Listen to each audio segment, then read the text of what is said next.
I say, you got to give me $1 if you want to go to the higher levels. It's called Go Pro.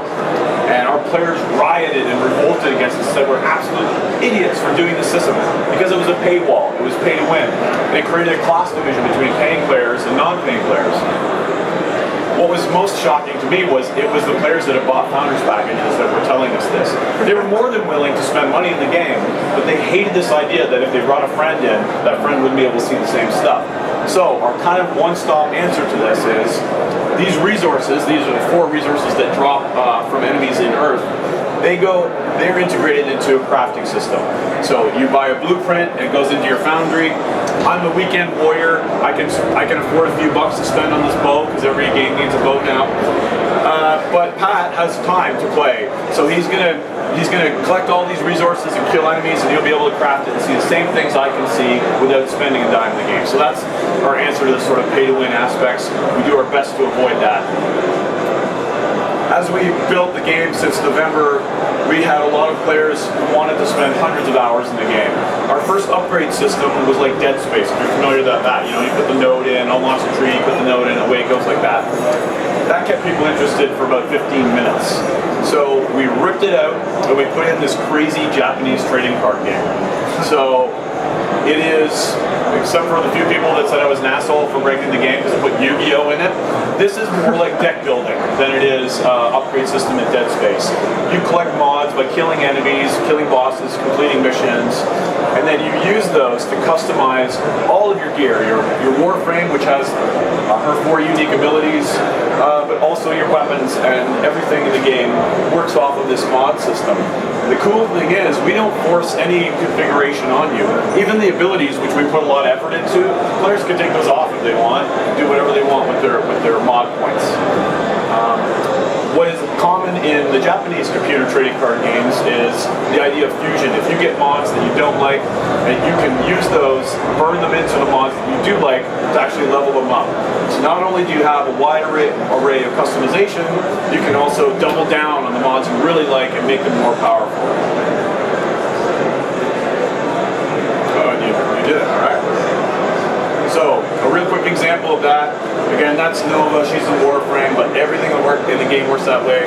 Pat likes punching people in the face, so he's got the Kogaki melee weapons, a lot of melee weapons in the game because it's a ninja game, it needs to have all of those things. He's got Molten Impact on that's just doing fire damage to 75%.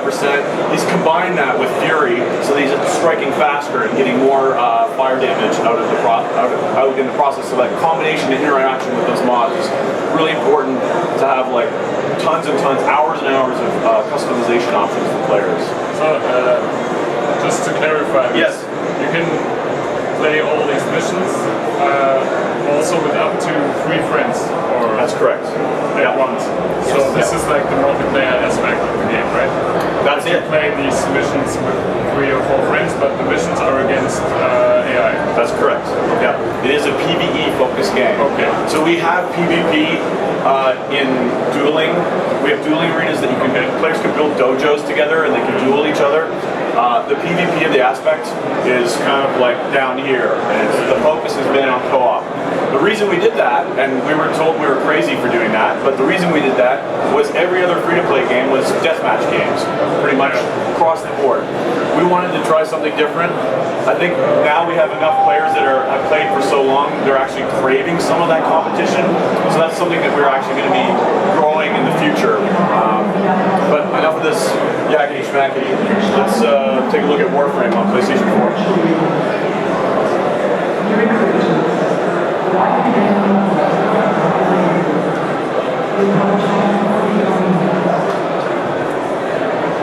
So we're out on PC, as Steve said, and with PS4 comes the DualShock 4 controller, of course.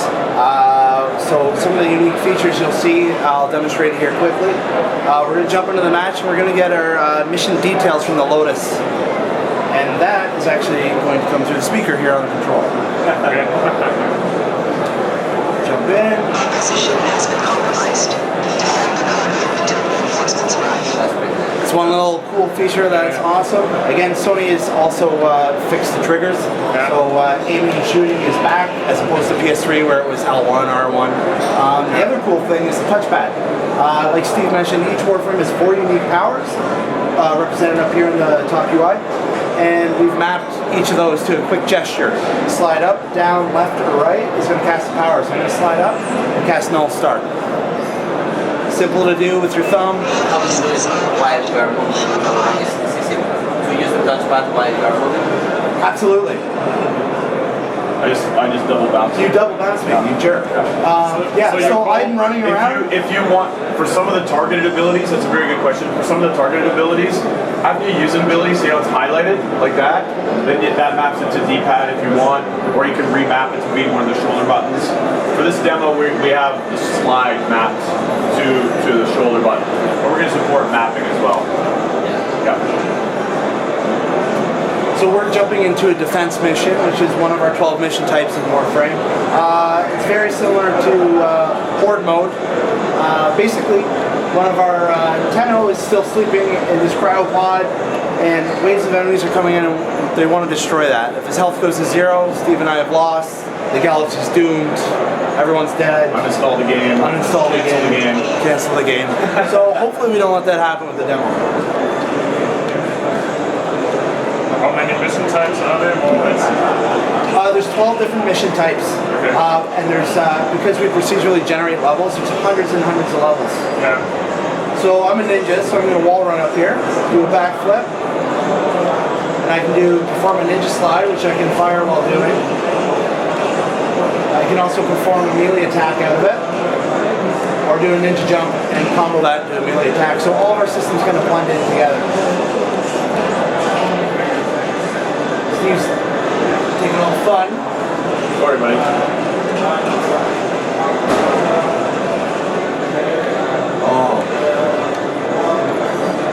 A lot of our powers are offensive powers, so you're attacking and you're doing damage to enemies, but we also want to complement the co-op gameplay.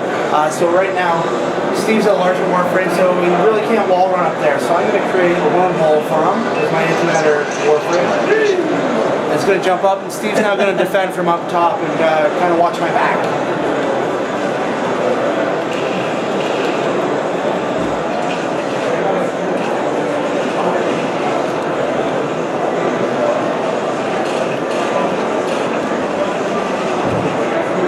Oh, the guys are surrounded. Okay, all right. So let me get this straight. The ninjas or the characters you're playing, these are called Warframes, right? That's right, you got it. Yep. So Steve cast the Bastille. It's basically a stasis jail, and anyone within it is going to be lifted, and I can come over and pick them off, or Steve can pick them off, or our friends flying with us. Good bounce that guy. Oh, you killed him. Yeah, push him too. Oh, whoa. So we took care of the easy waves. We're going to hand off and let you guys fight the harder ones. Now you gotta handle the harder waves. Yep. Not a problem. So a quick rundown. L2 is going to be aim, R2 is going to be shoot. R1 is melee, which you can tap to do quick strikes. Or you can press and hold to do power strikes, which is Karate Kid. For you actually throw the blade and you can sever enemies in half. Triangle will switch weapons between your primary and secondary. X is jump, square is reload. And I'll let you kick some ass. I bet. Yeah, Tesla, There you go, nice, there you go. nice. There you go. Nice.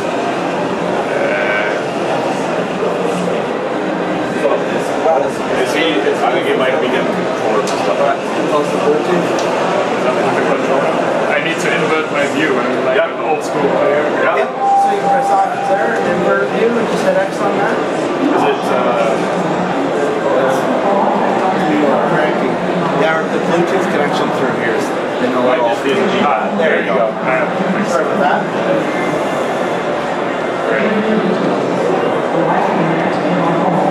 So Vortex is this way? Yeah. And then Bastille is the other way, which will do the rip. It's good for when they're near you. Pulling you in. Look out! Look out! So to perform the cool ninja slide you saw, basically you toggle sprint by clicking in the left analog stick. You start sprinting, and then you press and hold L1, and you'll jump into the ninja slide. Close it back? Yeah, so you click in, and you start You sprinting. don't have to hold it, it's just toggle. Oh, okay. Click once, yep. Yeah. Yep. And then, yep. And then shoulder with slide. Right. Yep. Yeah, you said that. Yep. Oh, gotta go with that way. Yeah. Right there. Yep. Get your bounce pad. Steve left the bounce pad in there when we started. Yeah. Yeah, there you go. That's it. Yep, you got it. Oh, 2 in 1 shot. That was sweet. So basically the little diamond with the exclamation mark on the mini-map is the cryopod, and most of the enemies are going to be out there because they want to destroy that. Okay. Oh, Yes. Yes.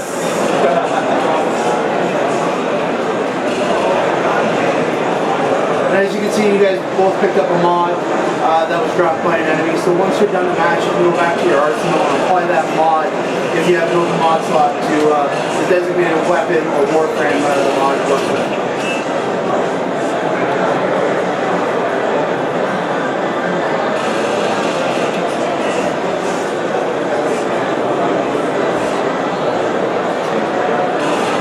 So triangle.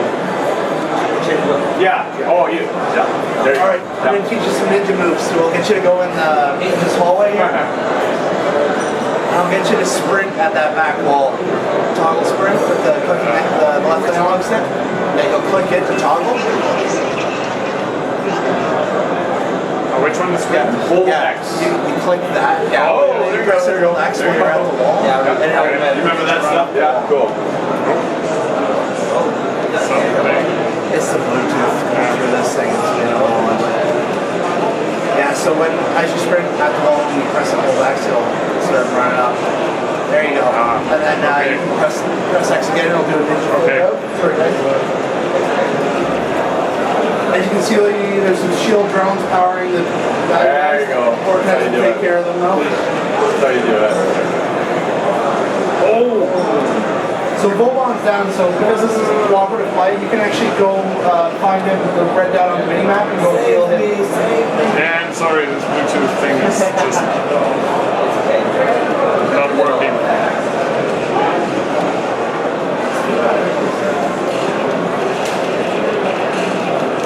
You can just hit L2 to revive. Yeah. Jump back in. Yeah. Oh, that's alright.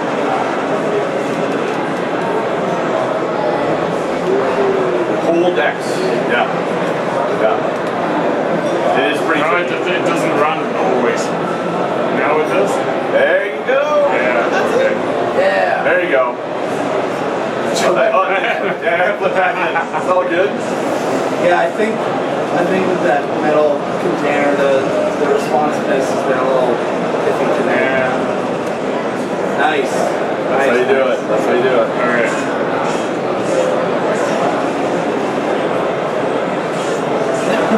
Yeah. Right in the foot. Right in the foot. Ah, yeah.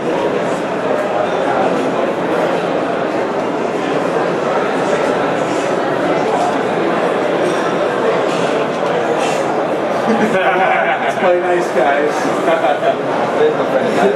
Correct. Friendly fires. Yeah, you're not going to damage your other Warframe buddies. Nice shoot. What's the little? So your sentinel pet is like your little companion cube. Yeah, hovers around. What is it for? So it'll attack enemies, but there's different mods. You can make it cloak you. You can make it generate your shield.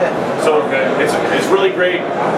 Players that play co-op use it, but solo players really like it because it lets them have their own mods and kind of have a companion to help them out. Okay. Yeah. It's kind of like a drone. It's like a drone. Exactly. Yep. Exactly. Can you send it out? You can't. No, it just does its own thing. You can control the mods. The mods will control its behavior, whether it attacks or whether it's being offensive. But you don't explicitly order it around. I found that it's just a personal feedback. Yeah. Just for that change, I see it always now. When you have the ground, the back of the and it sends a lot of the point of view. Yeah, it blocks the camera. When you're like looking at the camera, so doesn't click against the wall. Yeah. It gets closer to the character. Yeah. You do this, the camera gets closer to the character. Yeah. No. That is totally fair. That's definitely something that needs to be fixed.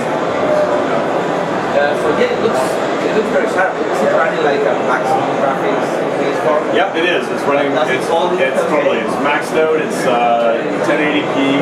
Yep. We have multi-threaded rendering that's about to go in. This is not using multi-threaded rendering, so the frame rate's going to be even higher for launch, and the frame rate will be higher on PC as well, because the PC audience gets the benefit from all the stuff that we do. Yep. Yep. Yeah. Still more to squeeze. Reach higher. Yeah. Reach higher. Yeah. Yeah, we'd be crazy not to use the awesome hardware that's only providing the course. Like, again, as you said, there's benefits. So Yep. a little bit of work goes a long way. Now, what do you think about the console itself? The hardware? We love it, because I mean, we had it up and running in like a few weeks because we already had DirectX 11 and 64-bit. So compared to PlayStation 3, I'm a programmer. PlayStation 3 was a nightmare to work with compared to the PlayStation 4. It's awesome.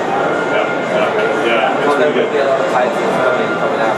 Absolutely, they're gonna make it really easy. I mean, that's I think probably why you're seeing a lot of indie games coming to it as well, because it's easier for indie developers to work on PC and then just bring it across rather than having to rewrite all their code. So the PC version will get the Ultra HD resolution. Yes, and absolutely. the PS4 version.